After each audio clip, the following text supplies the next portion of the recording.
allowing me rare access for my research into young conservative activists. At that point in his career, Charlie was not yet a household name in the Fox News-watching world, and he apparently welcomed any opportunity to expand his profile, even via coverage from the so-called liberal media. We'd spoken several times at various student events, and I was struck by his outsized drive and energy, though I still hadn't grasped how he and his group fit into the bigger conservative picture. A white kid from suburban Chicago, Charlie was the son of a successful architect who was the project architect for Trump Tower in Midtown Manhattan. He had confidence in spades and seemed to have no problem sharing the stage with an equally charismatic co-host, his thermodynamic Turning Point USA colleague, Candace Owens. A 29-year-old Black conservative and Fox News regular whom he introduced to booming applause. Candace, too, had been attracting my attention in recent months with her ability to fire up college-aged audiences. The month before, I'd witnessed her electrify a room at the Turning Point USA-sponsored Young Black Leadership Summit, where she'd implored a new generation of African-American voters to abandon the emotionally abusive Democratic Party and vote Republican.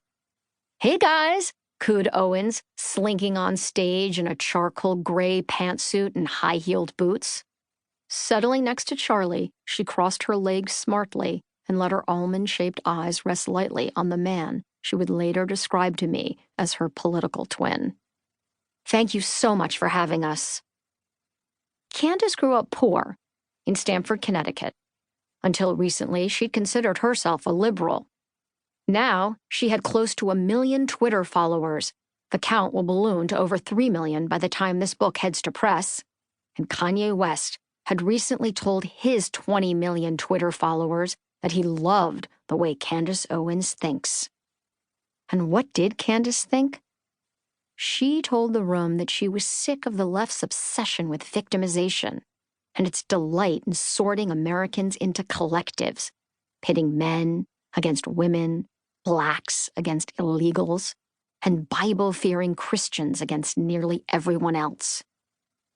She called LGBTQ activists the trans army, referring to Florida's first African-American gubernatorial nominee, Andrew Gillum, who earlier that week had lost to the hard-right Republican Ron DeSantis.